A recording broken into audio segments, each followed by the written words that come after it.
Hey guys, tonight we begin with a whisper of shadows, a flicker of a blade in the moonlight, and a job that sounds thrilling but was, frankly, a terrible career choice. Imagine signing up to be a medieval assassin, lured by the promise of intrigue, only to find yourself knee-deep in mud, mistrust, and a surprising amount of paperwork. Yes, paperwork. Who knew the Dark Ages had so much bureaucracy? Dim the lights, maybe turn on a fan, and let's slip into a world where the shadows were long, the pay was lousy, and the risks were, well, fatal. Like and subscribe, but only if you enjoy this kind of thing. Now, settle in and let's begin. You're about to drift into the murky, candlelit world of medieval assassins. Those silent figures who, despite the romance of their title, had a job that was less cloak and dagger and more cloak and despair. This is a story of why being an assassin in the Middle Ages was a spectacularly bad idea, told in 4 chapters that unfold like a dream. Close your eyes, breathe slow, and let's step back in time. You wake up in medieval Europe, sometime around the 13th century. The air smells of damp straw, rotting fish, and something unpleasantly human. You're in a narrow alley, wedged between 2 crumbling stone walls, and your cloak, your only protection from the drizzle, is already soaked. Congratulations, you're an assassin, or at least you're trying to be. The job sounded glamorous when you heard about it. Slip in, slip out, a quick knife, and a pouch of gold. But now, as you huddle in this alley, you're starting to suspect the recruiter left out some details. First, there's the cold. Medieval Europe is not a place of central heating or insulated boots. Your leather shoes are more whole than sole, and the wind cuts through your cloak like a creditor through excuses. You're supposed to be stalking a target, a merchant perhaps, or a minor noble who's annoyed the wrong duke, but instead you're just trying to keep your teeth from chattering loud enough to wake the town watch. And the town watch? They're not your biggest problem. The real issue is that everyone in this era is paranoid. Locks are rare, so people sleep with one eye open and a dagger under their pillow. The merchant you're after has hired 3 burly men to guard his door, and they're not the kind to ask questions before swinging an axe. You'd think being an assassin would involve stealth and finesse, but half the time it's just waiting in the rain, hoping your target doesn't have a better armed cousin. Then there's the irony. You're supposed to be invisible, but everyone notices a stranger. In a village of 200 people, where everyone's known each other since birth, you stick out like a monk at a tavern. Your cover story, that you're a travelling peddler, falls apart when someone asks why your bag is empty. "Oh, I sold everything," you mutter, but they're already whispering about the shady fellow with the sharp eyes. You're not even sure if you're cut out for this. The recruiter promised training, but all you got was a rusty dagger and a vague map that looks like it was drawn by a drunk cartographer. As you sit in the alley, you realize the first reason this job sucks. The world is against you. The weather, the people, the lack of indoor plumbing. It's all conspiring to make your life miserable. And you haven't even gotten to the killing part yet. You're crouched in a prickly hedge just outside a sagging stone manor, the kind that looks like it's been crumbling since the days of Charlemagne and might give up entirely before the night is out. It's the 13th century, and you're a medieval assassin, though the title feels less like a badge of honour and more like a cruel jest with every passing minute. The drizzle is relentless, soaking your cloak until it clings to your skin like a wet dog, heavy and cold. Your target is a local lord who's been skimming taxes, or so your client claimed, his words slurred over a tankard of sour ale in a tavern that smelled of despair and spilled dreams. The job sounded straightforward. Sneak in, slit a throat, sneak out, and collect 20 silver coins. But now, as you huddle in the mud, thorns jabbing your knees, and a stray dog eyeing you like it knows your secrets, You're realizing straightforward is a lie spun by bards who've never held a dagger. Being an assassin isn't about skill or glory, it's about not getting caught. And in the Middle Ages, that's a feat worthy of a saint. Your first problem is your gear, or rather, the pitiful lack of it. You've got a dagger. Its blade so rusty you're half convinced it's more likely to give your target tetanus than a clean death. There's also a rope, frayed to the point of comedy, that you're supposed to use for what? Scaling walls? Strangling someone? Tying your hopes together? The recruiter, a shifty man with a beard patchier than your prospects, promised tools of the trade. But this is what you get for trusting someone who smelled like cheap wine and cheaper lies. There's no crossbow with a polished scope, no smoke bombs for a dramatic escape, no sleek black cloak that makes you one with the shadows. If you're lucky, you might have a vial of poison tucked in your belt, but poison is a gamble in these times. Medieval concoctions are as likely to make your target vomit for a week as they are to kill them. And if they survive, they're twice as paranoid, hiring extra guards and sleeping with a mace under their pillow. Worse, getting poison means dealing with an apothecary who's less a merchant and more the town's unofficial gossip. Arsenic, you say? They ask, squinting over their pestle like they're memorizing your face. For rats? You nod, muttering something about a barn infestation, but they're already whispering to the baker, who tells the blacksmith, who tells the Lord's steward. By dusk, the whole town's buzzing about the stranger with a sudden interest in pest control. Stealth is your only real weapon, but stealth in the Middle Ages is a cruel, creaking joke. The Lord's manor looms ahead, its walls pockmarked with age, and its windows little more than slits, like the eyes of a suspicious old man. You'd think that makes sneaking easier, but the building seems designed to betray you. You find a side door, unlocked, because locks are a luxury for the truly wealthy, and slip inside, only to be greeted by a floorboard that groans like it's auditioning for a ghost story. The hall is dark, lit only by a flickering torch that casts shadows like accusations. The air smells of mildew, old straw, and something faintly human, a reminder that indoor plumbing is centuries away. You take another step, and the floor protests again, loud enough to wake a hibernating bear. Somewhere nearby, a dog barks, sharp and suspicious, and your heart lurches. You pray it's just chasing a rat, but then you hear voices, servants maybe, or guards who've chosen this exact moment to patrol. Your grand plan of tiptoeing to the Lord's chamber is unravelling faster than your rope, and you're not even past the kitchen. You dive behind a tapestry, its coarse weave reeking of dust and forgotten winters. It's a flimsy hiding spot, but it's better than standing in the open like a fool begging for a noose. The tapestry's embroidered with some heroic scene, knight slaying a dragon, or maybe a boar. It's hard to tell in the dim light. But the irony isn't lost on you. Here you are, cowering behind a depiction of bravery, your knees trembling and your breath held tight to avoid a sneeze. The voices grow closer, and you catch fragments of their chatter. The cook's been stealing flour, the Lord's new taxes are making the villagers surly, and someone's cow got loose again. You'd sympathise, but you're too busy praying the tapestry doesn't shift and reveal your boots. Medieval houses aren't built for sneaking, they're built to keep out wolves and rain, not desperate assassins.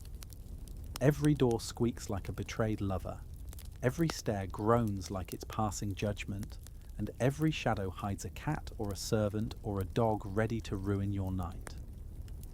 You're not a shadow, you're a man tripping over his own plans, hoping the darkness is kinder than the torchlight. If by some miracle you reach the Lord's chamber, the real trouble begins. Killing someone quietly is nothing like the ballads make it sound. Your dagger's edge is duller than a monk's sermon, and medieval people are unnervingly resilient. They've survived plagues, famines, and the occasional Viking raid, so a poorly aimed stab might just annoy them. You've heard tales of assassins who thought the job was done, only for their target to sit up, bellow for help, and chase them with a candlestick or a fire poker. Even if you manage a clean kill, the aftermath is a mess. Blood doesn't just vanish, it pools, it stains, it screams murder to anyone who walks in. And medieval forensics, while primitive, isn't non-existent. A suspicious guard might not know about fingerprints, but they'll notice a bloody footprint or a torn scrap of your cloak. The moment someone screams murder, the manor turns into a hornet's nest. Servants grab pitchforks, guards seize rusty swords, and you're scrambling for the nearest window, which is inconveniently small and 2 stories above a muddy courtyard. Escaping is its own ordeal. There's no blending into the crowd in a town of 300 souls who know each other's shoe size and family grudges. The moment you're spotted running, you're marked as an outsider. "Who's that stranger?" someone shouts, and suddenly every farmer with a bow is taking pot shots, their aim as wild as their anger. The town watch isn't much better. They're not trained detectives, just bored locals with clubs and a grudge against anyone who looks sneaky. You dive into a haystack, hoping to wait them out, only to find it's crawling with fleas and smells like a barnyard's revenge. As you lie there, itching and praying, you wonder why you didn't choose a safer trade, like scribing or shoemaking. At least scribes get to sit by a fire and cobblers don't have to dodge arrows. If you're caught, the consequences are grim, and medieval justice loves a spectacle. If you're lucky, it's a quick hanging, but luck's not your companion tonight. More likely, you're facing something called drawing and quartering, a punishment as brutal as it sounds. They tie your limbs to horses, let them gallop in opposite directions, and, well, you don't need the details to know it's not a pleasant way to go. Or they might toss you into a dungeon where the rats are hungrier than you are, and the damp stone walls sap what's left of your will. The worst part? Your client won't lift a finger to save you. That hooded figure from the tavern, with his vague promises and shifty eyes. He's already halfway to another town, hiring your replacement with the same rusty dagger and a map that's more doodle than direction. You're expendable, a tool to be used and discarded, and the realization stings worse than the thorns in your knees. As you crawl out of the hedge, your cloak snagging on every branch, you rethink every choice that led you here. The Lord's Manor glows faintly in the moonlight, its walls promising warmth you'll never feel. You hear the clink of a guard's armour, the distant bark of that cursed dog, and the wind whispering through the trees, as if mocking your odds. You've got one shot to get this right, but the world's against you. The creaking floors, the nosy apothecaries, the paranoid townsfolk, all conspiring to make sure you fail. Being an assassin sounds thrilling in the stories, but right now it's just you, a bad plan, and 1,000 ways to get caught. You grip your dagger, take a slow breath, and step toward the manor. Good luck, you're going to need it. You're back in another town, the kind where the streets are more mud than stone, and the air carries a sour blend of wood smoke, damp straw, and something you'd rather not identify. It's the 13th century, and you're still a medieval assassin, though each job chips away at whatever romantic notions you once had about the title. Your cloak is damp, as always, clinging to your shoulders like a sullen child, and your stomach's been grumbling since you spent your last copper on a bowl of gruel so thin it was practically water. Tonight you're working for a bishop, of all people, a man whose holy robes hide a heart as calculating as any warlord's. He wants a rival cleric dealt with because his sermons about poverty are cutting into the church's coffers. The promise of a single gold coin, actual gold, not the clipped silver scraps you're used to, has you skulking through the shadows toward the cleric's quarters, a squat stone building beside a lopsided church. But as you crouch in the churchyard, dodging piles of unmentionable filth and the suspicious gaze of a stray cat, you're starting to see the third reason this job is a waking nightmare. The clients are worse than the targets, and they're playing a game where you're the pawn. The bishop is a plump man with a smile that never reaches his eyes, his fingers glittering with rings that could feed a village for a year. You met him in a candlelit back room where he sipped wine and spoke in vague, sanctimonious circles about removing an obstacle to the Lord's work. You tried to get details. What's the cleric's routine? Does he have guards? Is he a light sleeper? But the bishop just waved a bejeweled hand, muttering about plausible deniability, like it's a sacred relic. Medieval clients are masters of ambiguity, leaving you to fill in the blanks with guesses that could cost you your life. Does make it quick mean poison, a dagger, or pushing the cleric down a well? You asked for clarification, and he fixed you with a stare that made you feel like you'd blasphemed. Now, as you trip over a loose cobble in the churchyard and bite back a curse, you're wondering why you expected anything else. Clients like him don't hire assassins for precision. They hire you to take the fall when things go wrong. This isn't your first dance with a client's vague promises. Last month, a merchant paid you to kill a rival who was undercutting his prices on wool. He neglected to mention the rival's brother was captain of the town guard, a detail you learned when you were sprinting across a rooftop, dodging arrows and cursing the day you took this job. Another time, a noblewoman hired you to scare her husband's mistress, but didn't specify how. You thought a threatening note slipped under her door would suffice, but no, she wanted poison, and when you balked, she shorted your pay, claiming you lacked resolve. Resolve, you think, as you sidestep a puddle that smells like it's plotting your demise. You're resolved to survive, but that's about it.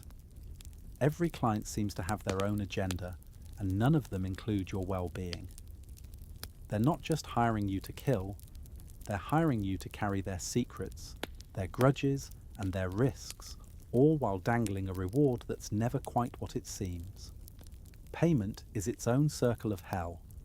You'd think assassination would come with a steady flow of coin, but medieval economics are as brutal as the punishments. Clients promise gold, land, or favors, but what you get is usually a handful of clipped coins, a vague IOU, or, in one particularly humiliating case, a sack of turnips that went bad before you could barter them. The bishop swore he'd pay you after the job, which you've learned is code for maybe never. You've heard that line before. A baron once paid you in chickens, which were stolen by bandits before you could trade them for a loaf of bread. Asking for payment up front is a gamble. Clients get cagey, eyeing you like you're the one planning to betray them. If you push too hard, they might turn you into the town watch just to tie up loose ends. Assassin? Never heard of him, they'll say, as you're dragged to the gallows, your name already forgotten. And if you do get paid, it's rarely enough to justify the risk. That gold coin the bishop promised? You're already betting it'll turn out to be copper, or worse, a favour from a man who'd sell his own flock for a better pew. Then there's the paperwork, a detail you never saw coming. You didn't sign up to be a scribe, but some clients, especially the highborn ones, insist on contracts, as if murder needs a notary. The bishop handed you a parchment covered in Latin, a language you can't read, but you signed it anyway because he was dangling that gold coin like a carrot before a starving mule. The contract's supposed to protect both of you, outlining the job and the payment, but it's really just a noose waiting to tighten. If the town watch finds it, you're done. Hanging's the best you can hope for. You stuff the parchment inside your cloak, praying no pickpocket nabs it in the market, but every rustle of fabric makes you flinch. The bishop's scribe, a twitchy man with ink-stained fingers, looked nervous as he handed it over, muttering something about heresy under his breath. You're not sure if he meant the cleric or you, but either way, it's a bad omen. And the irony? The contract's in Latin, so you don't even know what you've agreed to. For all you know, You've signed your own death warrant, and the bishop's sipping wine, laughing at your illiteracy. The moral quagmire is the worst part, a shadow that lingers longer than the mud on your boots. You're not a philosopher, but even you have questions. The cleric you're after seems like a decent man. His sermons about helping the poor aren't exactly the stuff of rebellion. Is he really a threat, or is the bishop just greedy, hoarding donations for a new cathedral while the villagers starve? Clients never give you the full story, leaving you to piece together their motives like a monk puzzling over scripture. Last month, you killed a merchant who, it turned out, was only guilty of refusing a lord's marriage proposal for his daughter. You didn't know that until after, when the daughter's wails echoed through the town square, each sob a reminder that you're not just a blade, you're a tool for someone else's vendetta. There's no right side in this world, just a tangle of wrong ones, and you're stuck in the middle, holding a dagger and a conscience that grows heavier with every job. You tell yourself it's just work, that you're just surviving, but the lie tastes bitter, like the gruel you choked down yesterday.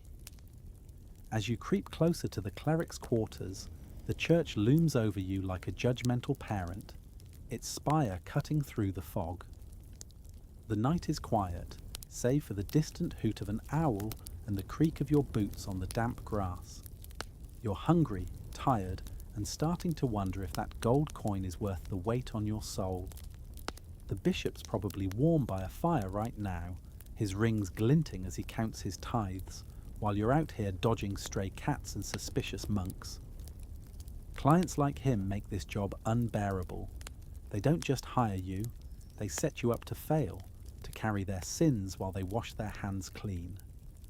You grip your dagger, its handle worn smooth by too many nights like this, and move toward the cleric's door. The shadows feel heavier tonight, not just with danger, but with doubt. One way or another you'll finish this job, but you're already dreaming of a life where no one hands you a contract and calls it trust, where the only thing you're asked to kill is time. You're bone weary, your body aching from too many nights curled up in ditches, your skin prickling with the itch of fleas or something worse you picked up from the mud. It's the 13th century, and you're still a medieval assassin, though the word assassin feels more like a shackle than a title now. Your cloak is a tattered ruin, more holes than cloth, letting the damp night air seep into your bones.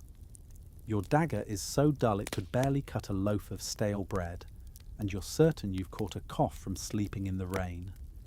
Again. Tonight you've sworn it's your last job, a desperate bid for a chest of silver promised by a shadowy guild. They want you to take out the leader of a rival faction, holed up in a ramshackle tavern on the edge of town. The silver could buy you out of this life, maybe let you start over as a shepherd or a cooper, far from blades and betrayal. But as you slink through the fog, the tavern's crooked silhouette looming like a bad omen, you're confronted with the final reason this job is a relentless nightmare, the myth of the lone wolf.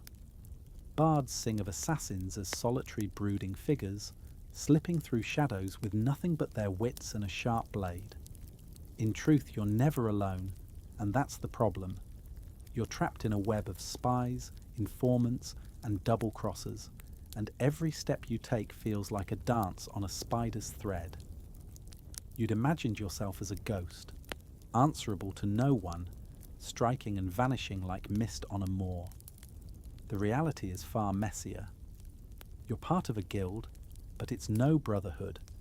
It's a den of vipers who'd sell you out for a crust of bread. The guildmaster, a wiry man with eyes like a ferret and a smile that promises nothing good, gave you this job in a hushed corner of an alehouse, his voice low and his words vague. "Make it clean," he said, but you caught the glance he shared with his second-in-command, a hulking figure with a scar across his cheek. It was a look that said you're as disposable as the last man who took this job.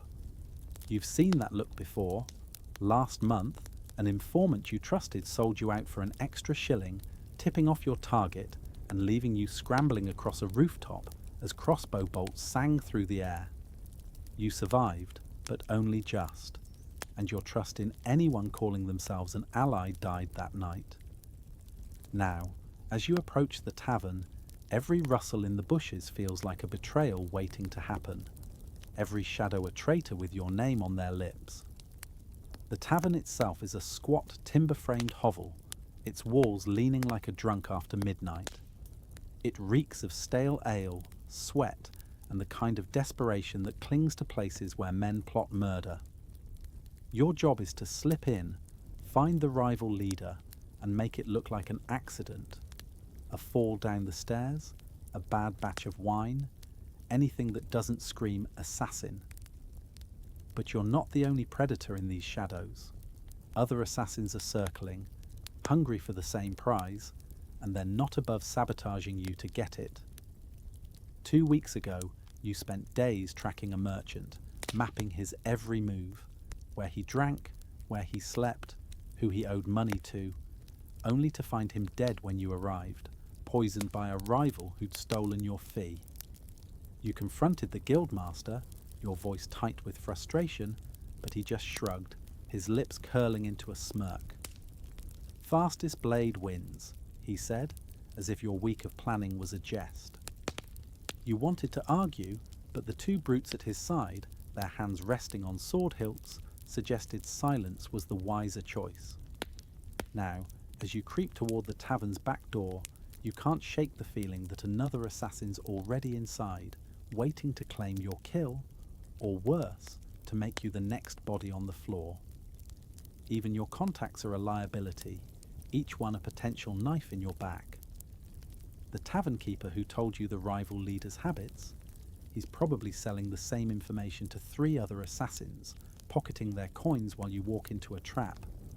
The beggar who swore he saw the leader enter through the back door, he's likely on someone else's payroll, feeding you lies to lure you into an ambush. You've learned the hard way that trust is a luxury you can't afford. Last year, a stable boy you paid for information turned out to be the target's cousin, and you spent a week hiding in a hayloft while his family scoured the town for you. Even the old woman selling herbs in the market, the one with a smile too warm for her crooked teeth, makes you nervous. You bought belladonna from her yesterday, and now you're wondering if she's whispering to the town watch about the stranger with a taste for poison. Paranoia isn't a choice in this line of work. It's the only thing keeping you alive. Every ally is a potential enemy. Every handshake a prelude to a dagger, and every job comes with a dozen invisible strings, each pulling you closer to a noose. Success, if you achieve it, is no salvation. Killing the rival leader won't make you a hero. It'll just paint a bigger target on your back. His friends, his guards, even the barmaid who poured his ale will want revenge. You killed a minor noble last year, a man with a gambling debt and a temper, and his cousin's been hunting you ever since. You've seen him in 2 towns now, asking questions in the market, offering rewards to anyone who knows your face. The guild won't protect you, they'll just hand you another job and tell you to handle it. Every kill adds another name to the list of people who'd love to see you bleed, and that list is growing longer than a monk's prayer scroll. You're not a lone wolf. You're a hunted one, dodging arrows from every direction, your every step dogged by the ghosts of your past jobs. The tavern keeper's glance, the barmaid's too sharp smile, the drunk in the corner who might not be drunk at all, they're all reminders that you're never truly alone and never truly safe. You slip through the tavern's back door, the air thick with the stench of sour mead and unwashed bodies. The floor is sticky, the shadows deep, but you feel eyes on you. A drunk slumped by the fire, a barmaid wiping tankards, a man sharpening a knife with too much focus. The stairs to the upper rooms creak under your weight, each step a small betrayal that could wake the whole building. The rival leader's supposed to be asleep in a room at the end of the hall, but every creak, every flicker of candlelight feels like a trap. You're not alone here, not in this tavern, not in this life. The guild, the rival assassins, the informants, the ghosts of every job you've ever taken. They're all with you, their presence heavy as the fog outside. You grip your dagger, its handle worn smooth by too many nights like this, and take a slow breath. The promise of that silver chest is tempting, whispering of a new life far from blades and double crosses. But deep down you know the truth. There's no escaping this web. The lone wolf is a myth, a pretty lie spun by bards who've never known the weight of a dagger or the fear of a shadow that moves when it shouldn't. You're just a man, trapped in a game where everyone's playing against you, and the only prize is surviving one more night. And so, as the embers of your fire fade, you let the medieval world slip away. The alley, the manor, the bishop's schemes, they dissolve into the soft hum of the night.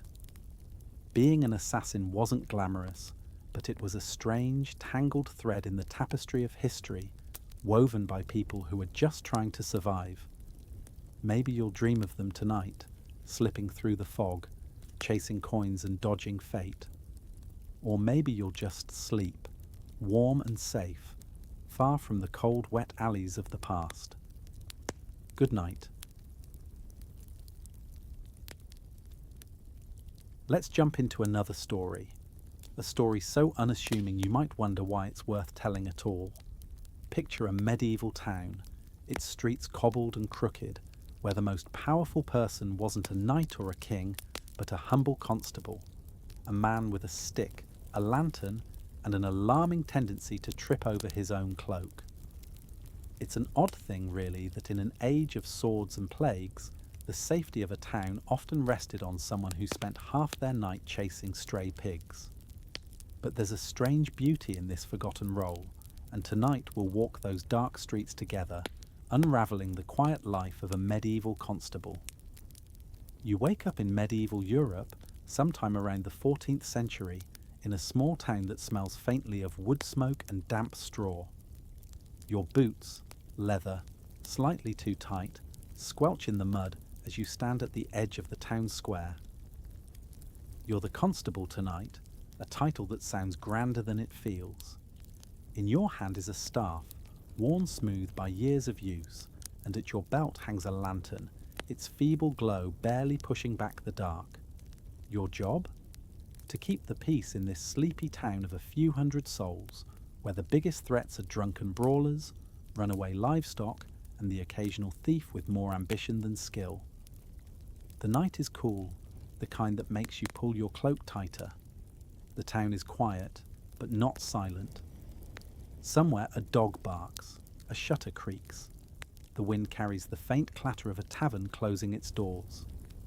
You start your patrol, your footsteps echoing softly on the cobbles. It's not glamorous, this work. The townsfolk don't sing ballads about constables. They sing about knights slaying dragons, not men scolding apprentices for throwing turnips at passing carts.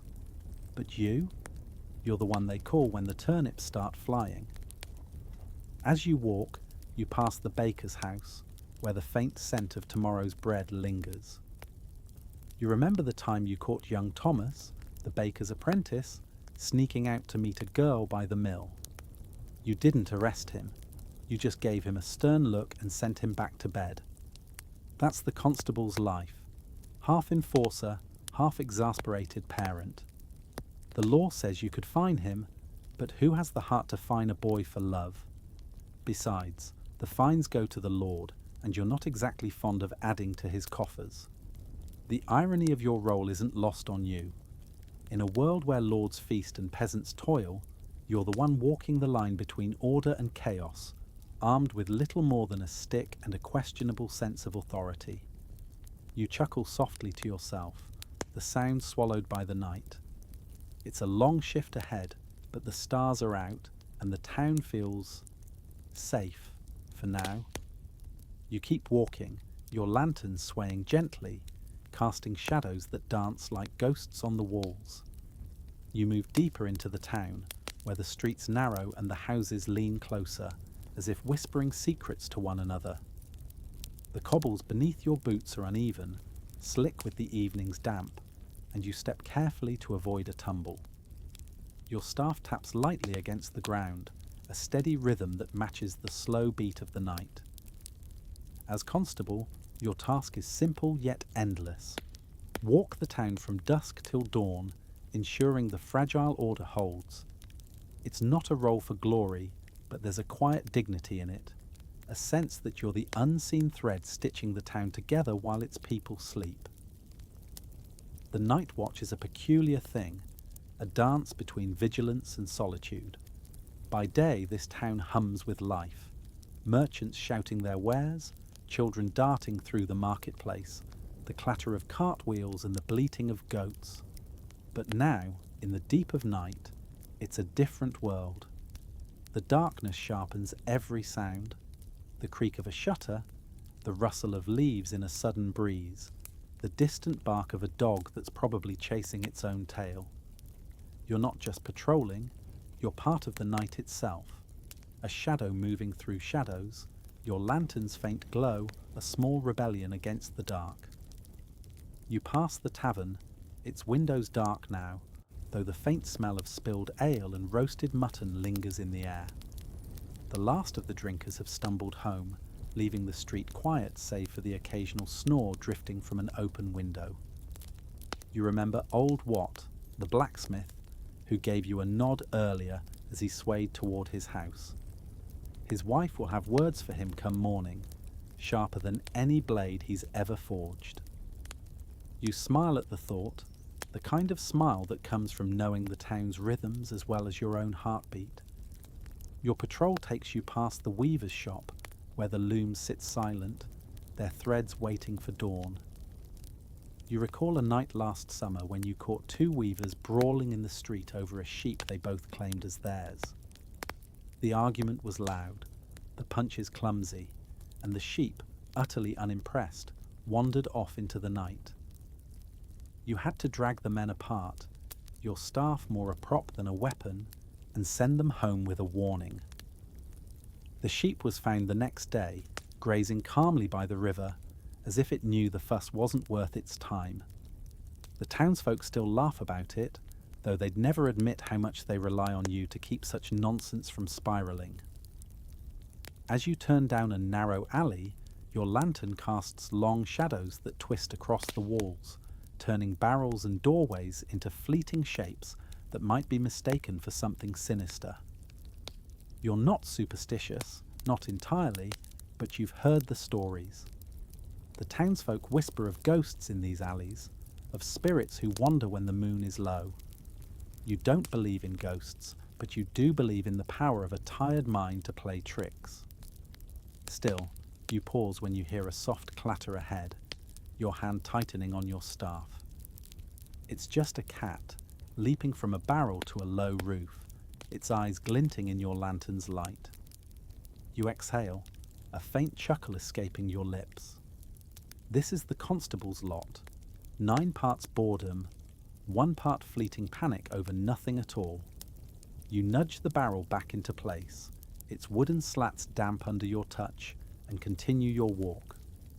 The night is calm, but you know better than to trust it completely. Trouble has a way of hiding in the quiet. Further along, you pass the butcher's shop, its shutters tightly closed. You remember the time you caught the butcher's apprentice, a gangly boy named Hal, trying to smuggle a slab of pork out the back door. He swore it was for his sick mother, but the guilty flush on his face told a different story. You let him go with a warning, mostly because you didn't want to deal with the paperwork of a formal arrest. Besides, the butcher would have taken it out of Hal's hide far worse than any fine you could impose. That's the constable's art, knowing when to enforce the law and when to let a boy's foolishness slide. The town square opens before you, its cobbles gleaming faintly under the starlight. The well stands at its centre, a sturdy thing of stone and timber, where the women will gather at dawn to draw water and trade gossip. You pause to check the bucket, making sure it's secure. Last month some prankster tied it to a goat, and you spent an hour untangling the mess. The memory makes you shake your head, a wry smile tugging at your lips. The townsfolk think your job is all about catching thieves and breaking up fights, but half your nights are spent fixing the small, silly chaos of everyday life. You think about the constable's place in the grand tapestry of the town. The Lord has his castle, the priest his sermons. But you have the streets, the alleys, the long hours when everyone else is asleep. You're the one who notices the loose shutter that could let in a thief, the smouldering ember that could spark a fire, the wandering cow that could trample a garden. It's not the stuff of ballads, but it's the stuff of survival. Without you, the town would fray at the edges, unravelling in ways no one would notice until it was too late. The air grows cooler, and you pull your cloak tighter, the wool scratching against your neck. Your lantern's flame flickers, a reminder that you'll need to refill its oil soon. You've walked these streets 1,000 times, and yet each night feels new, as if the town reshapes itself in the dark. You pass the tailor's shop, where a single candle burns in an upstairs window. Probably Mistress Agnes, working late on a gown for some merchant's wife.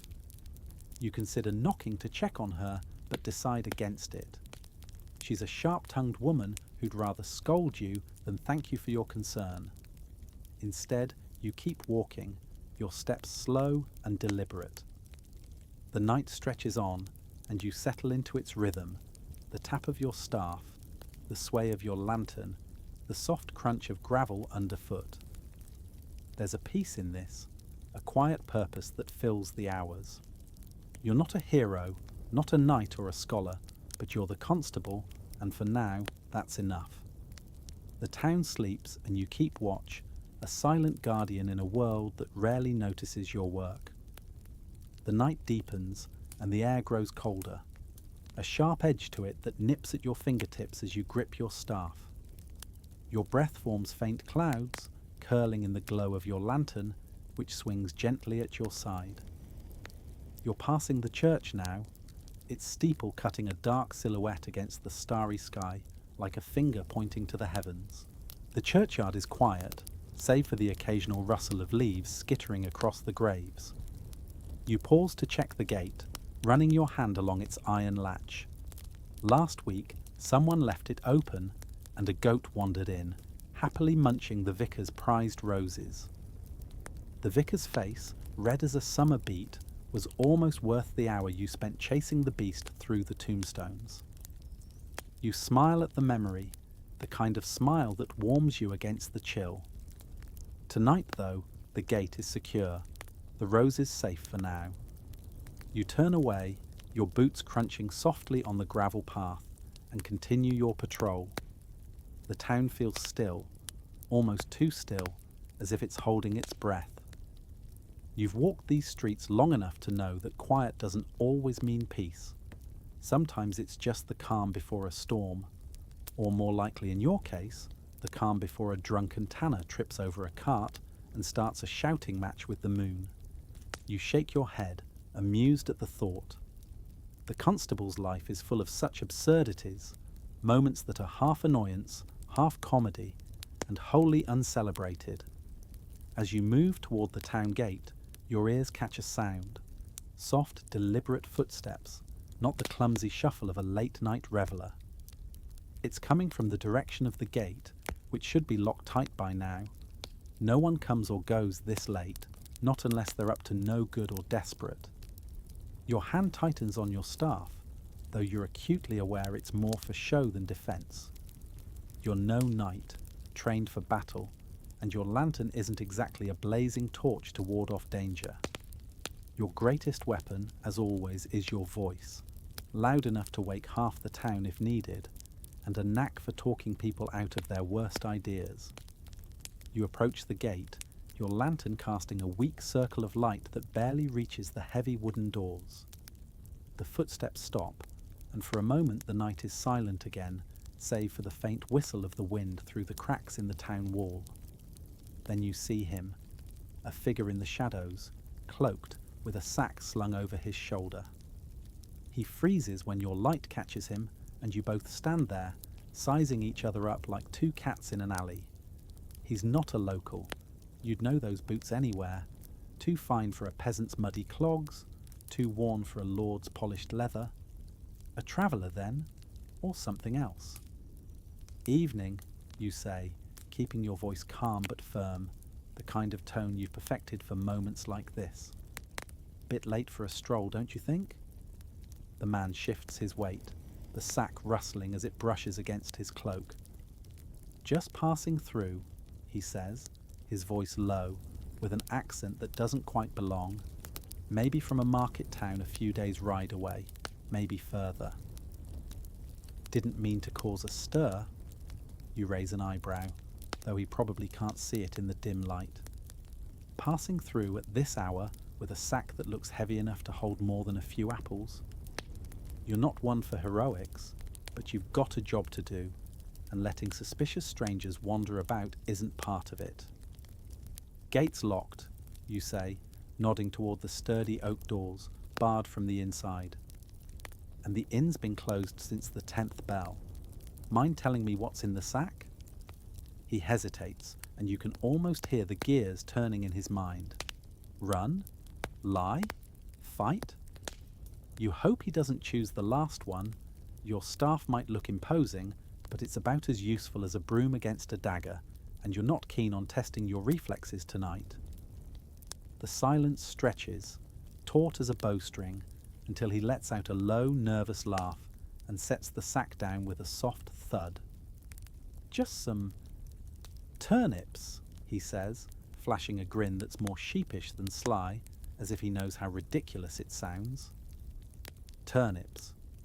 Of course. You don't believe him for a second, but you also don't relish the idea of wrestling a stranger in the mud over what might, against all odds, actually be vegetables. You step closer, keeping your lantern raised to cast its feeble light on the sack. Open it, you say, your tone still calm but leaving no room for argument. He sighs, a long suffering sound, and kneels to untie the knot. The sack falls open, and sure enough, there they are. Turnips, lumpy and dirt-streaked, piled like the world's most uninspiring treasure. You almost laugh, but you catch yourself, keeping your face stern. Turnips don't usually sneak into town at midnight, you say, crossing your arms. Care to explain why you're hauling a sack of them past a locked gate? He shrugs, his grin fading into something more embarrassed than dangerous. Market day's tomorrow, he says, rubbing the back of his neck. Thought I'd get a head start. Didn't want to pay the gate toll. A turnip smuggler. You've seen a lot in your years as constable. Drunkards, petty thieves, even a bard who tried to bribe you with a song. But this might be a new low, or high, depending on how you look at it. You shake your head, stifling a smile that threatens to break your serious demeanour. This is why you're out here, freezing your toes off in the dead of night, while the rest of the town dreams of warm beds and tomorrow's bread.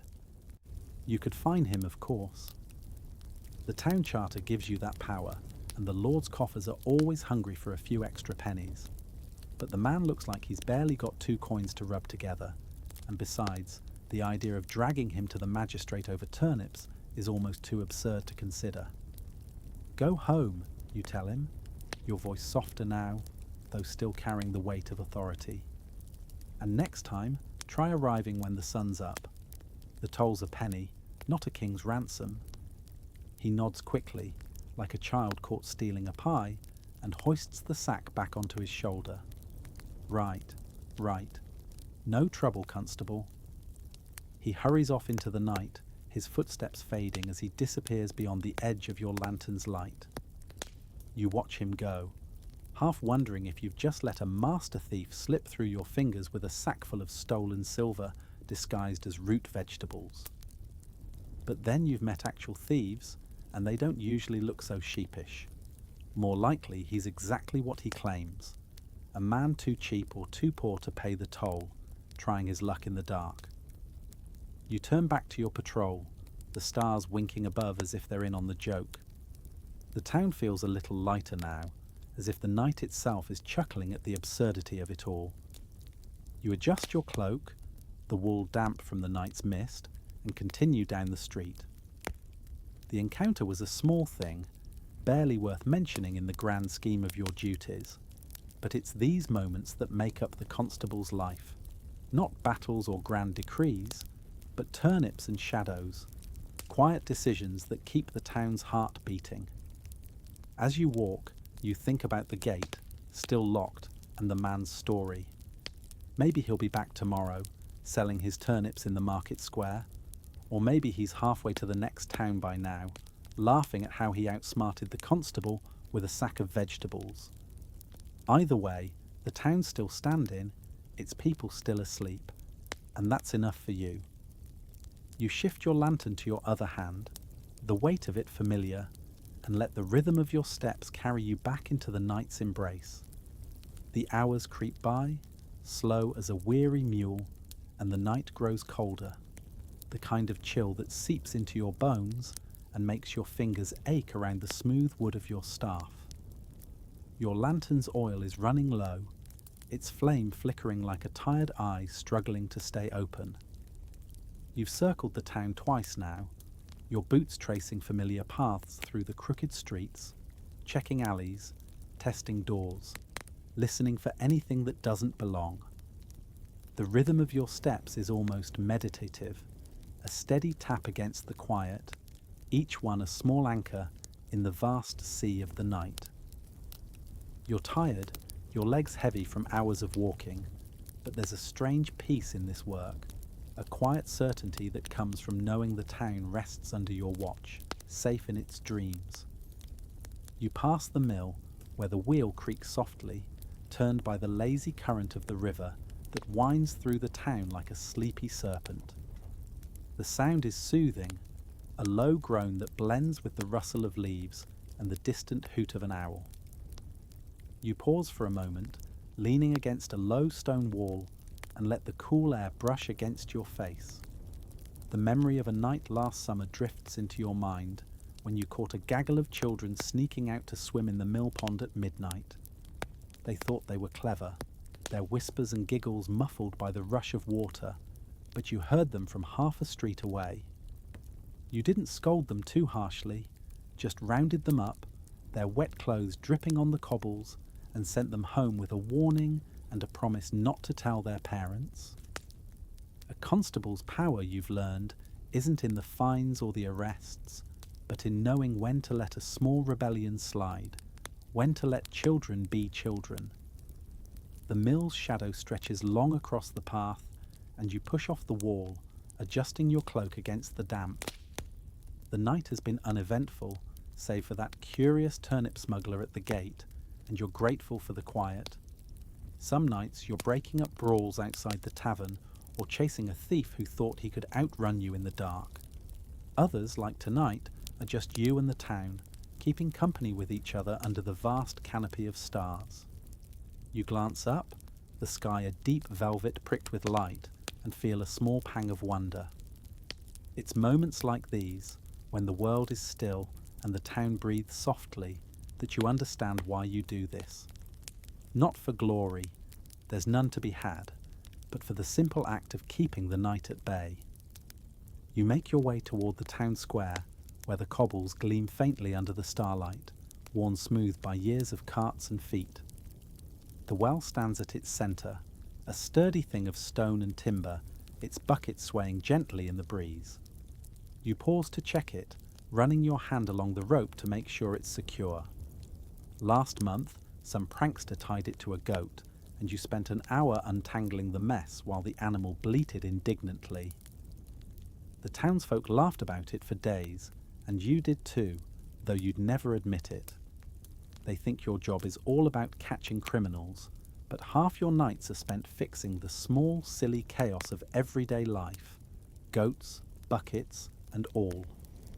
As you stand by the well, you notice the first hints of dawn, a faint grey light creeping over the horizon like a shy guest.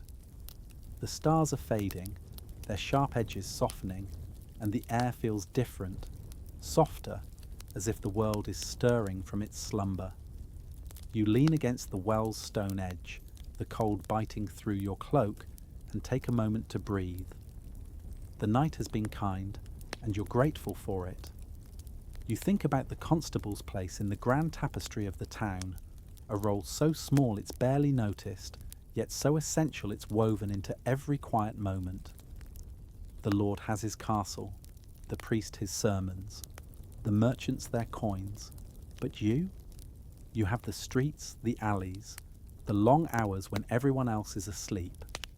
You're the one who notices the loose shutter that could let in a thief, the smouldering ember that could spark a fire, the wandering cow that could trample a garden. It's not the stuff of ballads, but it's the stuff of survival. You push off the well and continue your patrol, your lantern now a faint glow, barely needed as the sky lightens. You pass the baker's house, where the faint scent of dough and wood smoke promises fresh bread by morning. The baker, a gruff man named Hugh, will be up soon, stoking his oven and cursing the damp that makes his joints ache. You remember a night when you caught his apprentice, young Thomas, sneaking out to meet a girl by the mill. You didn't drag him to the stocks or fine him, you just gave him a stern look and sent him back to bed. The boy's cheeks were redder than the dawn, and you chuckled all the way home. That's the constable's art, knowing when to wield the law like a hammer and when to let it rest like a feather. The streets are quieter now, the night's small sounds fading as the world prepares to wake.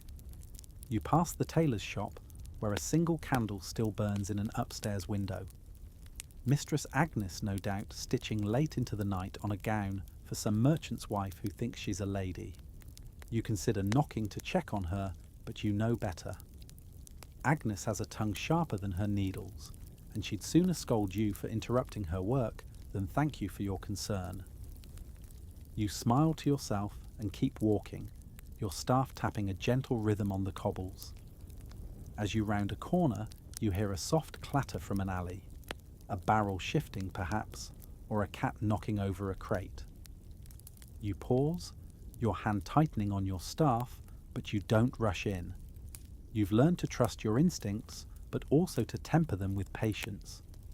More often than not, it's nothing, a stray animal, a loose shutter, or just the night playing tricks. You lift your lantern, its light now barely a whisper, and peer into the gloom. Sure enough, it's a cat, its eyes glinting like twin moons as it darts across the alley. You exhale, a faint chuckle escaping your lips. The constable's lot, 9 parts boredom, 1 part fleeting panic over nothing at all. You nudge the barrel back into place, its damp wood cool under your fingers, and continue your walk. The town feels alive in its stillness, each house a small world of dreams and snores, each street a thread in the fabric you're tasked with guarding. You think about the turnip smuggler again, that odd encounter at the gate. Was he really just a farmer avoiding a penny's toll, or was there more to his story? You'll never know, and that's part of the job too, living with the unanswered questions, the small mysteries that dissolve with the dawn. You didn't fine him, didn't drag him to the magistrate. You let him go, because sometimes mercy is the better choice, and because you'd rather not spend your morning explaining turnips to a grumpy clerk. The sky is lighter now, a soft grey that blurs the edges of the world.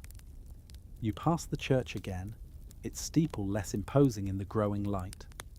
The vicar will be up soon, preparing for morning prayers, probably still grumbling about his roses. You check the churchyard gate one last time just to be sure, and find it secure. The roses are safe, the goats at bay, and you allow yourself a moment of quiet pride. It's a small victory, but in a constable's life, the small victories are the ones that matter. You think about the history of your role, how it stretches back through the years, unrecorded and unsung. No one writes chronicles about constables, no one carves their names into stone. But every town needs someone to walk the night, to keep the fires from spreading, to shoo the livestock from the gardens. You're not a hero, not a knight or a scholar, but you're the one who keeps the town breathing, night after night. There's a dignity in that, a purpose that fills the quiet hours. You smile to yourself, the kind of smile that comes from knowing you've done your part, however small. The first rooster crows, a sharp note that cuts through the stillness, and you straighten up, ready to end your watch. The town will wake soon, bakers firing their ovens, merchants setting up stalls, children running through the streets with their boundless energy. They'll go about their day, haggling over cabbages and gossiping over ale, never knowing the small battles you fought in the dark to keep them safe. And that's fine. You're not here for their thanks or their ballads. You're here for the town, for the rhythm of its nights and the promise of its mornings. You take one last look at the square, the well standing like a silent sentinel, and feel the weight of the night lift from your shoulders. The stars are gone now, swallowed by the dawn, and the air carries the first hints of warmth. Your lantern is nearly out, its flame a faint spark, but you don't need it anymore. The world is waking, and your work is done, for now. You turn toward home, your steps slower now, not from fatigue, but from a reluctance to leave the night behind. There's a beauty in it, this quiet guardianship, and you carry it with you as you walk, the town stirring softly at your back. As the first rays of sunlight touch the cobbles, you make your way home.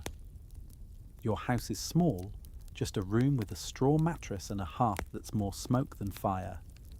You set your staff by the door, hang your lantern on its hook, and sit for a moment, letting the warmth of the morning seep into your bones. The town is waking now, and your work is done. You think about the night, about the turnip smuggler and the stray dog, about the countless small moments that make up a constable's life. It's not a story for the ages, but it's yours, and it's enough. You close your eyes, the sounds of the waking town drifting through the window, and let yourself drift into sleep. The world keeps turning, the town keeps breathing, and somewhere, in another time, another constable takes up the watch. But for now, you rest, knowing you've kept the night at bay. Let's jump now to a gentle step back in time, to a dusty field in medieval Europe, where the air hums with the chaos of a fair. Imagine a place where the scent of roasted mutton clashes with the dubious aroma of unwashed tunics, where a juggler might drop his clubs, and a merchant might sell you a holy relic that's suspiciously similar to a chicken bone. It's a strange, forgotten slice of history, lively, absurd, and oddly comforting in its messiness. You wake up in medieval Europe. The year is 1347, and the sun is barely peeking over the horizon. Your straw mattress crinkles beneath you, a reminder that comfort is a modern invention. Outside your window, or rather, the hole in your wall that passes for a window, the distant clamour of the fair already stirs. It's the third day of the annual market fair in your small English village, a spectacle that draws peddlers, pilgrims, and pickpockets from miles around. You pull on your woolen tunic, scratchy but warm, and lace up boots that have seen better days. The air is cool, tinged with the earthy scent of dew and the faint promise of chaos. As you step outside, the village is already buzzing. A cart creaks by, its wheels wobbling like they're auditioning for a comedy. The driver, a farmer with a face like weathered leather, curses his ox, who seems to have opinions about the route. You smile. Oxen, it turns out, are the original rebels. The fairground lies just beyond the church, in a field that's usually home to grazing sheep. Today, it's a patchwork of colourful tents, makeshift stalls, and a crowd that's equal parts excited and suspicious.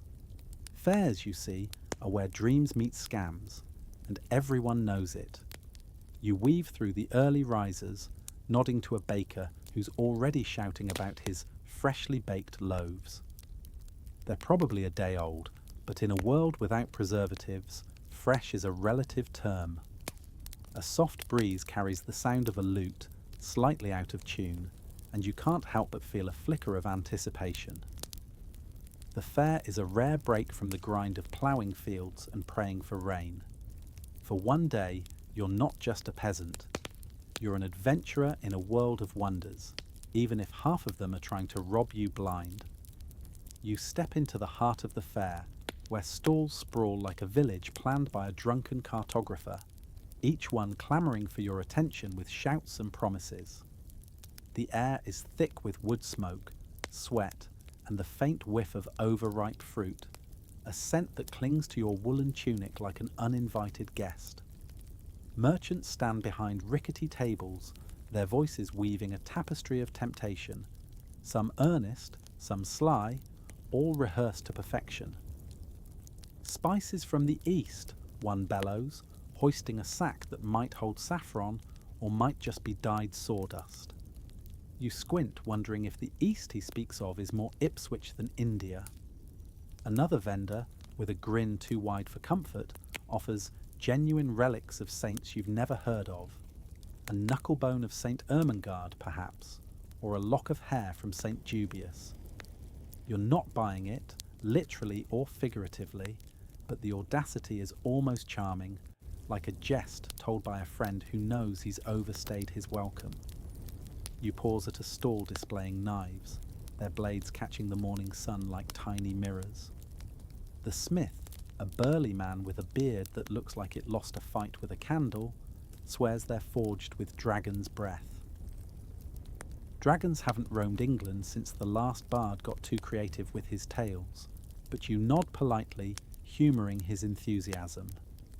You run your thumb along a blade's edge, sharp enough to cut your pride, if not much else. The price he quotes could buy a new cow, maybe two if they're having an off day. You smile, murmur something vague about returning later, and slip back into the crowd, leaving him to his dreams of dragonfire and dubious metallurgy. The crowd around you is a living mosaic, a jumble of faces and fates. A monk in a habit so frayed it's practically a suggestion, a squire polishing his master's ego more than his armour, and a woman selling apples with a glare that could curdle milk. You buy an apple from her, more to avoid her wrath than out of hunger. It's tart, with a speck of grit that reminds you medieval quality control is more hope than practice. You crunch thoughtfully, weaving through the throng, dodging a child chasing a chicken that's clearly winning the race. Nearby, a storyteller holds court, spinning a tale of Charlemagne that's more fiction than chronicle. His arms flail like he's fending off invisible foes, and the crowd laps it up, facts be damned. You smirk. History here is less about truth and more about who can shout the loudest, a lesson as old as the dirt under your boots. A glint of colour catches your eye, a stall draped with silks from Byzantium.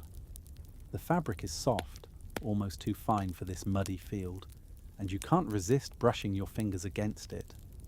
It's like touching a whisper of another world, one where people bathe more than once a season and don't haggle over turnips. The merchant, with eyes sharper than his wares, names a price that could buy half your village and a neighbouring one for good measure. You laugh softly, a sound lost in the fair's din, and step back. Undeterred, he thrusts a magic amulet at you, 3 shillings for a stone that looks like it rolled out of a riverbed. Protection from plague, he claims, which is a bold pitch considering the Black Death is about to make its grand entrance in a year or two. You decline, trusting your luck over his pebbles, and melt back into the crowd, your purse still safely tucked beneath your tunic. The fair is a game of wits, and you're learning the rules. Every stall is a tiny battlefield, each merchant a general armed with honeyed words and sticky fingers. You pass a man selling miracle tonics in cloudy bottles, his patter so smooth you almost believe he's cured death itself. He claims his brew can mend a broken heart or a broken leg, whichever ails you first. A woman nearby hawks ribbons, swearing they'll make your beloved swoon. You don't have a beloved, but you consider buying one just to see if it works on the neighbour's goat, which has been giving you side-eye for weeks. The absurdity of it all is soothing in its own way, like a lullaby sung by a con artist who's just charming enough to forgive. You drift toward a stall piled high with pottery, the kind that looks sturdy enough to survive a tavern brawl. The potter, a wiry woman with clay smudged on her cheek, is haggling with a farmer who's offering a sack of barley for a jug. She's not impressed, and her sharp tongue makes you glad you're not the one bargaining. You pick up a small clay cup, turning it in your hands. It's plain, unglazed, but there's something honest about its weight. You pay a penny, a fair price, and slip it into your satchel.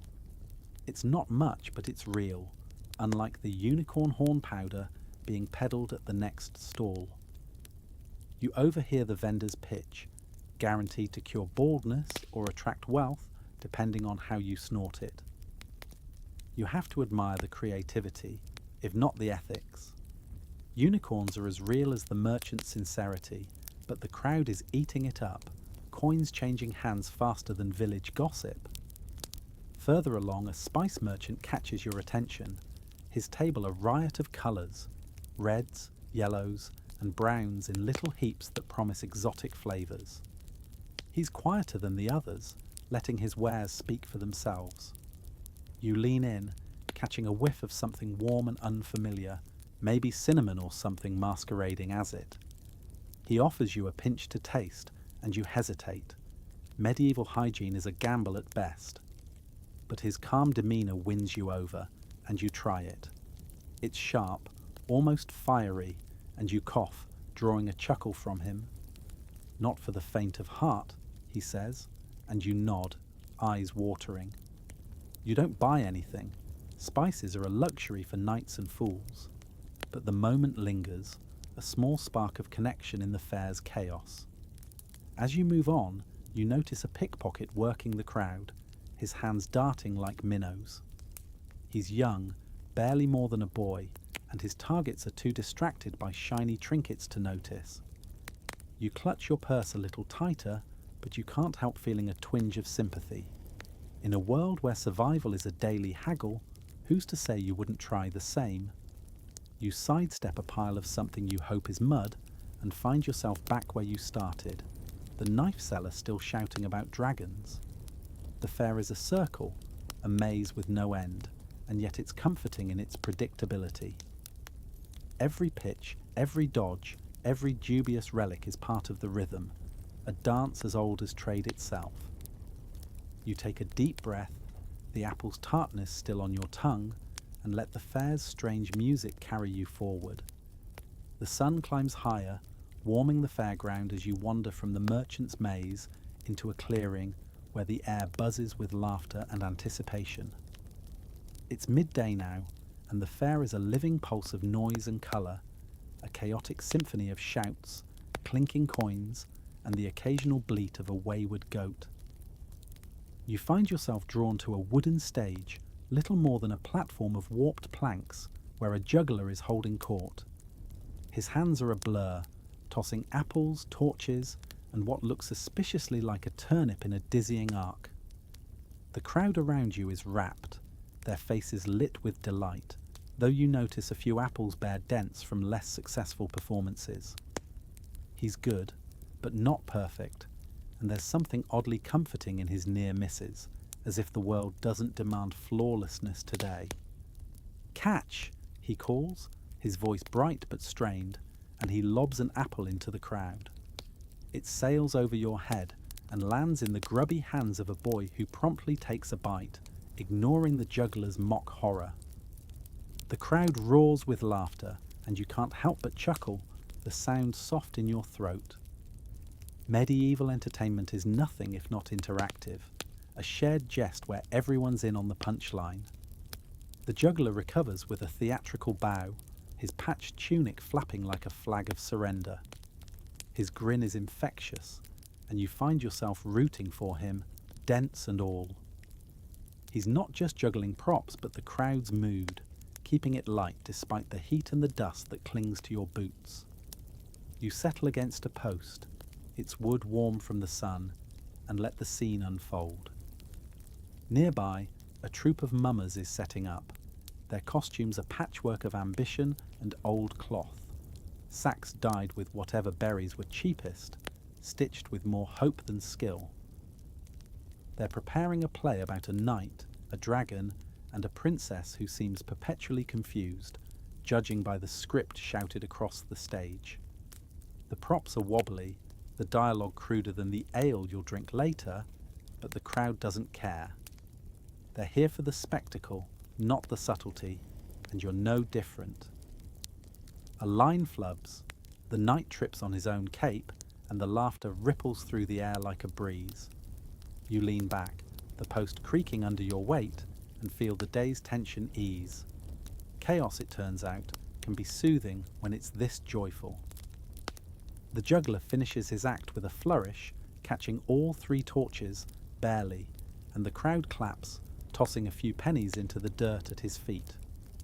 He scoops them up with a grin, as if he's just won a kingdom, and you wonder what his life is like when the fair moves on. Does he practice with turnips in some lonely barn, dreaming of bigger stages? You shake your head, amused at your own sentimentality. The fair doesn't leave room for deep thoughts. It's too busy pulling you along with its current. You push off the post and drift toward the mummers, who are now in full swing, the dragon roaring with a voice that sounds suspiciously like a man who's had too much mead. A sudden commotion pulls your attention away. 2 men are arguing over a pig, their voices rising over the mummers' performance, like crows over a field. The pig, unimpressed, snuffles in the dirt, rooting for scraps while the men gesture wildly.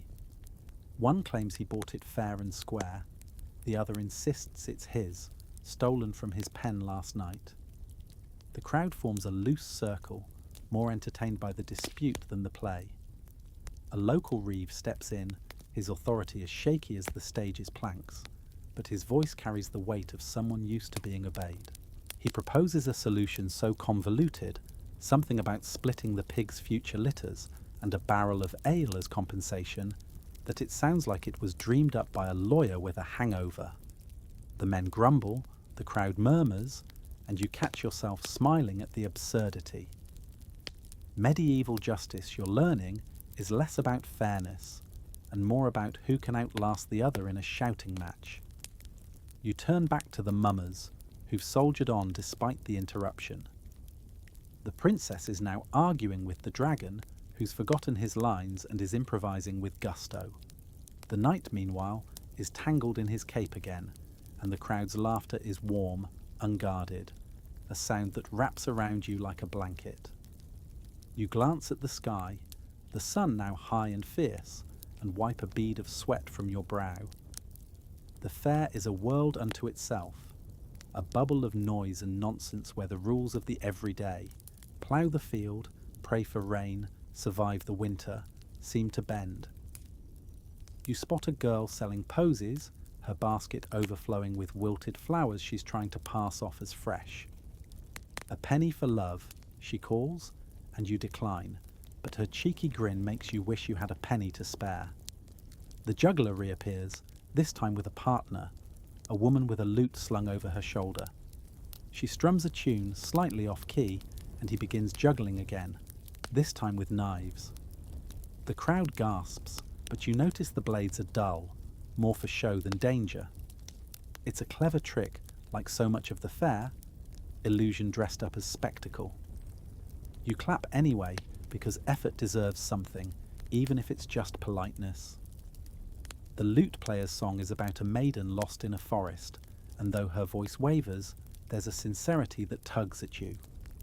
You wonder if she wrote it herself, or if it's just another borrowed tale, like the relics and spices you've seen today. Either way, it's a moment of quiet beauty in the fair's clamour, and you let it linger, your breath slowing as the notes drift over the crowd. A child tugs at your sleeve, offering a sticky handful of candied nuts for a halfpenny. You hesitate, your purse is light, and medieval food safety is a roll of the dice. But his wide eyes win you over.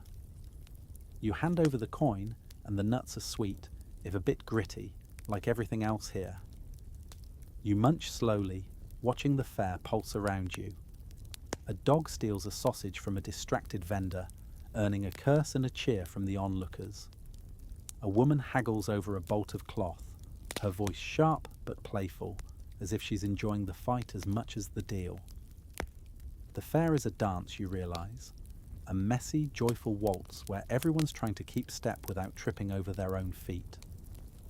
As the mummers' play stumbles to its end, the crowd thins slightly, some drifting toward the food stalls, others toward the next spectacle. You linger, reluctant to leave the stage's orbit. The juggler and his lute-playing partner are packing up, sharing a quiet laugh over something you can't hear. There's a camaraderie in their ease, a reminder that the fair, for all its scams and shouts, is built on moments like these. People coming together, if only for a day, to laugh, to dream, to forget the plough and the rain.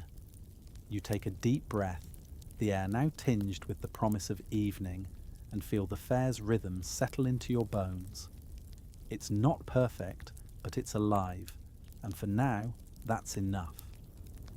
The sun dips low, painting the fairground in hues of amber and gold, and you feel the day's energy soften, like a fire settling into embers. The air carries the rich scent of roasted meat, mingling with the tang of ale and a faint whiff of something you'd rather not name, perhaps a forgotten pile of scraps behind a stall. The fair is quieter now, its frenetic pulse slowing as merchants pack up their more dubious wares, and the crowd drifts toward a long table near the church where a communal feast is taking shape. You follow, drawn by the promise of food and the soft hum of voices, your boots scuffing the well-trodden earth. The fair, for all its chaos, is winding down into something warmer, something shared, and you're ready to be part of it. The table is a rough affair, planks balanced on barrels, sagging slightly under the weight of platters. It's not a feast for kings, more like a feast for survivors, cobbled together from whatever the village could spare. There's bread, crusty and dense, cheese that's sharp enough to wake you from a nap, and a stew that's more mystery than recipe, bubbling in a cauldron that looks older than the church itself. You squeeze onto a bench between a tanner, whose leathery scent clings to him like a loyal dog, and a widow with a mug of ale in each hand, her laughter already louder than the minstrel tuning his lute nearby. You settle in, the wood creaking beneath you, and feel the day's dust settle too, as if the fair is exhaling into dusk. A woman ladles stew into your bowl, her hands steady despite the chaos around her.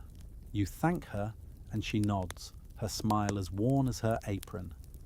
The stew is hearty, thick with barley and bits of something that might be mutton, or might not. You decide not to question it. In 1347, curiosity about ingredients is a luxury you can't afford. You tear off a hunk of bread, its crust fighting your teeth, and dip it into the stew.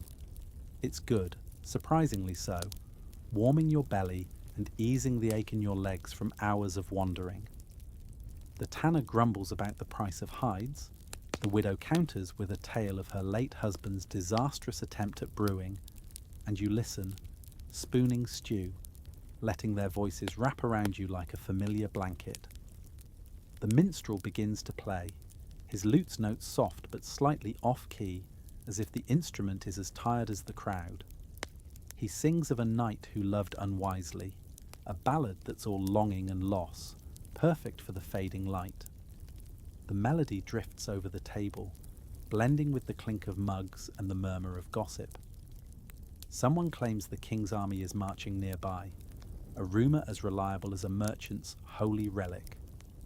Another swears they saw a two-headed calf last week, and you wonder if they've been sampling the ale or the tonic seller's wares.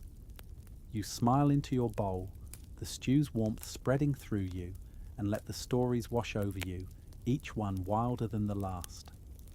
Across the table, a merchant you recognise from earlier, the one with the Byzantine silks, is holding court, regaling his neighbours with tales of his travels.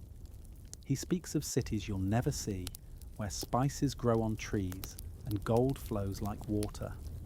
You're not sure if he's been farther than the next county, but his audience is rapt, their faces glowing in the torchlight. You catch his eye, and he winks as if you're in on the jest. You nod back, amused.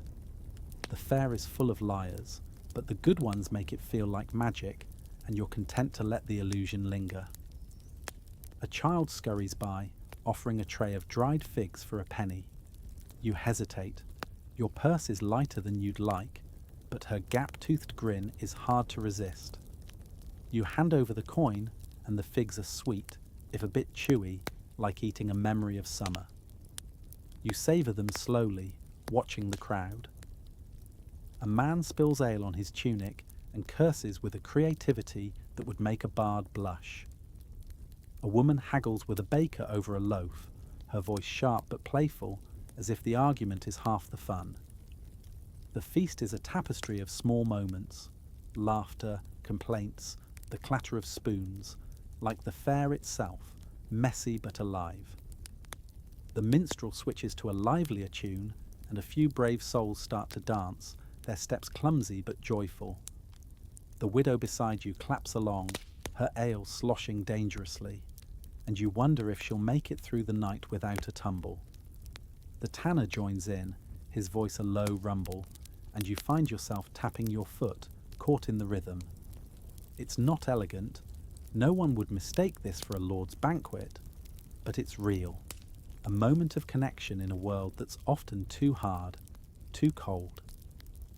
You glance at the sky, where the first stars are peeking through, and feel a quiet contentment settle in your chest. You spot the juggler from earlier, sitting by a fire a few paces away, eating an apple he didn't throw. His patched tunic glows in the flickering light, and he looks tired but content, his hands still for once. He catches your eye and raises the apple in a mock toast, and you nod back, feeling a strange kinship. The fair is a world of hustlers and dreamers, and for today, you're one of them, woven into its strange, vibrant fabric.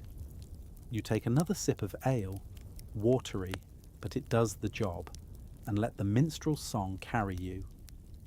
The lyrics are about a river that never runs dry, and though you doubt such a place exists, the idea is soothing, a gentle anchor in the fading day. The table grows quieter as the feast winds down, plates emptying and voices softening.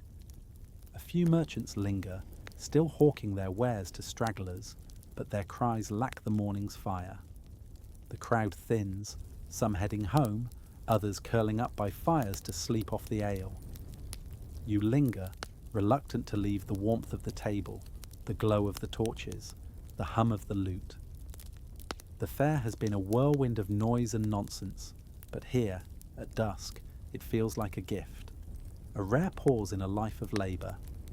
You run your fingers along the edge of your bowl, its roughness grounding you, and breathe in the smoky air. The night is coming, but for now, you're here, surrounded by strangers who feel like family, if only for an hour. The stars are out now, pinpricks of light scattered across a sky so vast it feels like it could swallow the fair whole. The torches cast flickering shadows, their glow fading as the fairground quiets, a beast settling into slumber. You linger near the church, where the feast's remnants, empty bowls, scattered crumbs, and a few snoring revellers, mark the end of the day's chaos. The air is cooler now, carrying the earthy scent of trampled grass and the faint smoke of dying fires.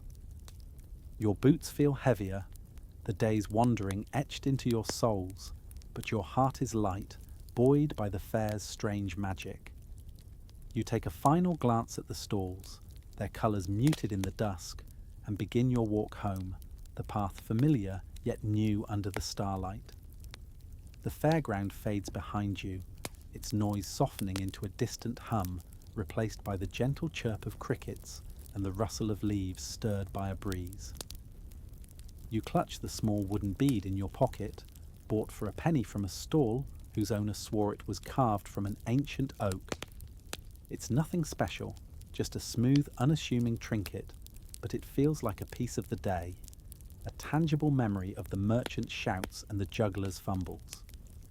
You roll it between your fingers, its weight grounding you as you step onto the dirt path that winds towards your village. The world feels quieter now, as if the fair's energy has spent itself, leaving only echoes.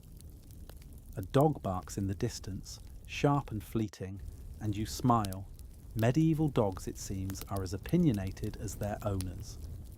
The path is uneven, rutted from carts and careless feet, but you know it by heart, each dip and curve a map of your daily life. You pass a field where sheep huddle, their wool pale in the moonlight, and wonder if they dream of the fair's chaos or simply of grass. The thought is absurd, but the fair has left you whimsical, your mind still dancing with its colours and quirks. You hum a snatch of the minstrel's ballad, the one about the knight who loved unwisely, though your version is as off-key as the lute that played it.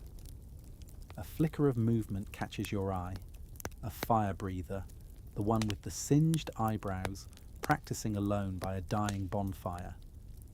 His flames are small now, more spark than spectacle, but he's still at it, as if the fair isn't over until he says so. You pause, watching from a distance, his silhouette a quiet defiance against the night. He's not performing for a crowd, just for himself, and there's something oddly moving in that. You clap softly, though he can't hear you, and move on, the path pulling you forward. The fair, you're learning, is as much about these fleeting moments as it is about the noise and bustle. The village comes into view, its thatched roofs dark against the sky, a few windows glowing with candlelight. You pass a neighbour's cottage where a shutter creaks in the breeze and hear the low murmur of a lullaby. Someone else is winding down, just like you. Your mind drifts back to the fair, the merchant with his Byzantine silks, the juggler's dented apples, the pig dispute that ended in a grudging handshake. It's also wonderfully absurd, a tapestry of human folly woven with threads of hope. You chuckle, the sound soft in the quiet night, and wonder if the relic seller ever convinced anyone that his chicken bone was sacred. A rustle in the bushes startles you, but it's just a fox, its eyes glinting before it darts away. You relax, your hand loosening on the bead in your pocket. The fair has left you wary. Pickpockets and con artists have a way of sharpening your senses, but it's also left you open, as if the day's chaos cracked something loose in you. You think of the lute player, her wavering voice carrying that forest maiden's tale, and wonder if she's walking a path like this one, her lute slung over her shoulder, her dreams bigger than the fair's muddy field. You hope so, though you know dreams in 1347 are as fragile as the potter's unglazed cup you bought. The path curves past a stream, its water gurgling over stones, a sound so steady it feels like the world's heartbeat. You pause, crouching to dip your fingers in the cool water, washing away the fair's dust. It's a small ritual, a way to mark the transition from the fair's whirlwind to the quiet of home. You stand, shaking droplets from your hand, and catch a glimpse of your reflection in the water, blurred but familiar. The fair has changed you, if only for tonight, making you feel like a traveller in your own life, a wanderer who's seen wonders and scams in equal measure.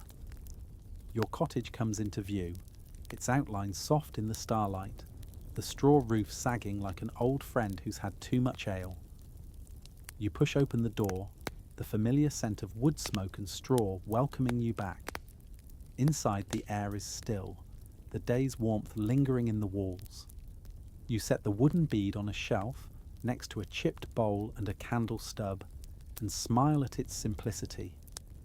It's not a relic or a magic amulet, but it's yours, a token of a day when the world felt bigger, brighter, stranger. You kick off your boots, the floor cool against your feet, and lie down on your straw mattress, its crinkle a reminder of the life you'll return to tomorrow. As you settle in, your mind wanders back to the fair one last time. You see the tanner's leathery grin, the widow's sloshing mugs, the child with her sticky candied nuts. You hear the mummer's clumsy lines, the reeve's convoluted ruling, the soft strum of the lute under the stars. It's a world of hustlers and dreamers, of grit and magic, and you were part of it, if only for a day. The fair is gone now, its tents folding, its merchants moving on, but it lingers in you, a story you'll carry into sleep. You close your eyes, the cricket's song drifting through the window, and let the fair's rhythm fade, replaced by the slow, steady pull of dreams. The night is deep now, the village silent save for the occasional creak or bark. You think of the fire breather, his sparks defying the dark, and the juggler, his apples spinning through the air. You think of the stew, its mystery ingredients somehow perfect, and the apple you ate, grit and all. The fair was a mess, a marvel, a moment, and as you drift off, you feel it settle into your bones, a warmth that carries you into sleep.